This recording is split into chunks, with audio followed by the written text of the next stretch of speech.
Shalom Bapak Ibu Saudara-saudaraku yang dikasihi Yesus Kristus. Selamat pagi, selamat bertemu kembali. Saya masih menyapa Bapak Ibu Saudara-saudara buat renungan bagi kita hari ini. Semoga kita semuanya dalam keadaan yang sehat, tetap semangat, terus bergembira di dalam Tuhan. Dan tinggallah di dalam Tuhan supaya kita tetap kuat. Dan kita boleh bersyukur mensyukuri berkat dan anugerah yang Tuhan berikan kepada kita. Di tengah-tengah penderitaan pun kita harus bersyukur. Amin. Bapak Ibu Saudara-saudaraku, firman Tuhan yang menjadi renungan buat kita hari ini yaitu yang diambil dari ratapan pasal yang ketiga ayat yang ke-39. Tetapi sebelumnya marilah terlebih dulu kita menyerahkan hati dan pikiran kita ke dalam tangan Tuhan. Mari kita berdoa. Kasih karunia dan damai sejahtera dari Allah Bapa dan dari anaknya Tuhan Yesus Kristus itulah yang menyertai hati dan pikiranmu sekalian. Amin. Bapak Ibu Saudara-saudara, sekali lagi firman Tuhan ratapan pasal yang ketiga ayat yang ke-39. Dikatakan demikian. Mengapa orang hidup mengeluh? Biarlah setiap orang mengeluh tentang dosanya.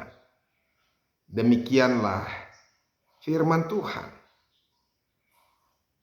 Bapak Ibu Saudara-saudaraku yang dikasihi Yesus Kristus dan diberkati Tuhan. Kita adalah orang-orang yang dikasihi Tuhan dan diberkatinya. Amin. Ya, tahukah kita saudara-saudara bahwa Tuhan yang kita sembah itu adalah Tuhan yang maha benar. Dia benar-benar Tuhan yang benar. Dia Allah yang sungguh benar. Artinya kapanpun, dimanapun Tuhan itu pasti berlaku benar. Dia tidak mungkin melakukan kesalahan atau bisa bersalah atau mungkin bersalah. Nah, saudara-saudara, ini harus kita imani dalam kehidupan kita.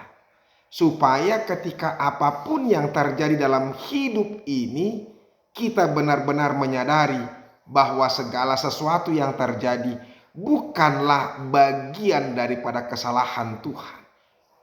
Kalau ada sesuatu yang membuat kita menderita, kalau ada sesuatu yang membuat kita bergumul, menjadi masalah, menjadi persoalan kepada kita yang bisa menekan, membebani kita, yang membuat kita stres, dan banyak hal. Saya mau katakan kepada kita, itu bukanlah bagian daripada kesalahan Tuhan. Amin. Ini dulu, camkan dulu baik-baik. Kenapa ini perlu kita camkan baik-baik? Sehingga ketika kita mengalami apapun, terlebih soal hal-hal yang membuat kita menderita, bergumul, itu bukan bagian atau bukan disebabkan oleh Tuhan. Supaya jangan sampai ada orang yang percaya kepada Tuhan berani berbantah, berani marah, berani kecewa ketika ada sesuatu yang terjadi yang tidak sesuai dengan kehendaknya. Apalagi sampai berani menuduh Tuhan bahwa Dia Allah yang salah, bahwa Dialah yang berbuat seperti ini, melakukan seperti ini kepada saya, bahwa karena Tuhanlah aku menderita. Ini penting saudara-saudara. Supaya apa? Supaya kita yang pertama jangan pernah mengeluh. Dan ini firman Tuhan saudara-saudara kepada kita. Dikatakan mengapa orang hidup mengeluh. Apa yang harus kita keluhkan? Tidak ada yang bisa kita keluhkan. Tentang apa? Tentang sesuatu yang tidak terjadi, yang tidak sesuai dengan apa yang kita inginkan. Penyebabnya itu bukan Tuhan. Tidak mungkin Tuhan mau melakukan yang jahat, mau melakukan kesalahan kepada kita. Itu. Jadi supaya jangan sampai kita berburuk sangka dengan Tuhan dengan apa yang terjadi. Semuanya mutlak karena diri kita sendiri, bukan Tuhan penyebabnya. Ini penting saudara-saudara. Supaya seperti yang saya katakan tadi, jangan mengeluh. Itu yang pertama. Sebab pada saat ini ya Nabi Yeremia sedang mengeluh. Sang nabi di sini tampak menegur dirinya sendiri atas keluhan yang sudah dibuatnya di bagian awal daripada pasal ini.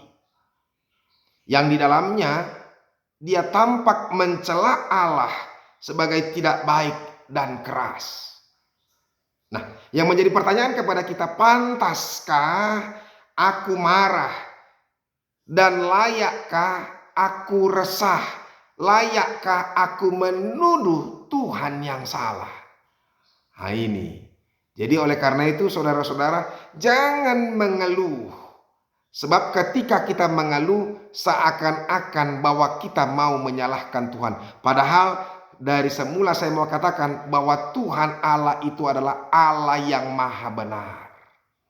Kapanpun, dimanapun, dia tetap melakukan yang benar dan tetap benar. Tidak akan mungkin Tuhan mau melakukan salah, dan tidak akan mungkin Tuhan akan jatuh ke dalam kesalahan.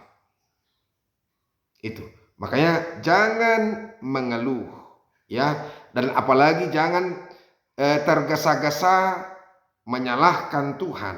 Mari renungkan diri kita dulu. Apa yang sudah kita lakukan.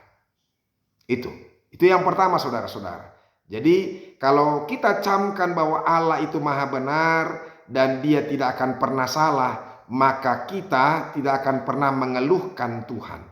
Yang kedua saudara-saudara, maka kita akan bersyukur terus. Dan dalam syukur kita itu kita akan memiliki kekuatan yang luar biasa, yang bertambah-tambah ketika situasi yang sulit terjadi kepada kita. Jadi makanya orang Kristen itu harus bersyukur terus. Sekalipun situasi tidak mengenakan. Karena dia tahu Tuhan itu baik. Tuhan sedang merancangkan yang baik kepadaku. Begitu cara berpikirnya. Kalaupun aku mengalami pergumulan, bukan karena rancangan Tuhan supaya mencelakakan aku. Kalaupun aku mengalami persoalan, mengalami masalah, itu bukan bagian kehendak Tuhan supaya aku menderita. Bukan. Jadi makanya kita akan bersyukur terus, bersuka cita di dalam hidup sekalipun kita menderita. Amin. Ya, yang kedua saudara-saudara, dari itu setelah kita tahu bahwa Tuhan kita itu benar, maha benar, maka kita tidak boleh mengeluh. Yang kedua, kita harus bersyukur. Dan yang dari firman Tuhan ini, apa yang perlu kita lakukan saudara-saudara? Oleh karena itu, biarlah setiap orang mengeluh tentang dosanya. Dosa-dosa kita yang perlu kita keluhkan. Kesalahan-kesalahan kita, kejahatan-kejahatan kita yang perlu kita keluhkan. Bukan Tuhannya. Sering sekali apa yang terjadi yang membuat kita bergumul, yang membuat kita masalah, yang membuat kita tertekan, terbeban, menderita, itu karena kesalahan dan karena dosa, karena kejahatan kita, bukan karena kesalahan Tuhan. Makanya keluhkanlah dosamu, pergumulkanlah dosamu.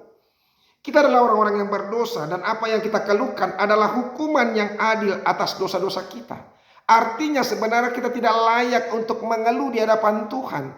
Karena memang itu adil hukuman yang terjadi itu kepada kita. Karena memang kejahatan kita. Karena memang kealpaan kita. Karena memang dosa-dosa kita.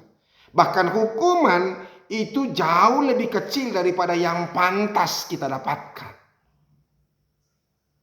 Makanya orang yang di sebelah kanan Tuhan Yesus itu yang disalibkan itu, tidakkah kau takut kepada Tuhan? Kalau kita disalibkan itu karena dosa-dosa kita, tetapi dia itu. Jadi makanya dia merasa pantas untuk dihukum mati. Maka dia bersuka cita karena dia menyadari dosa-dosanya. Nah, Bapak Ibu saudara-saudara, itu yang membuat kita apa? Kalau kita menyadari kesalahan kita, maka kita tidak akan menghakimi Tuhan. Tapi kalau Amsal 19 ayat 3 mengatakan ini, kebodohan menyesatkan jalan orang, lalu gusarlah hatinya terhadap Tuhan. Jadi saudara-saudara, orang yang jahat itu karena kebodohannya. Setelah dia jahat, maka gusarlah hatinya terhadap Tuhan. Dia mau menyalahkan Tuhan.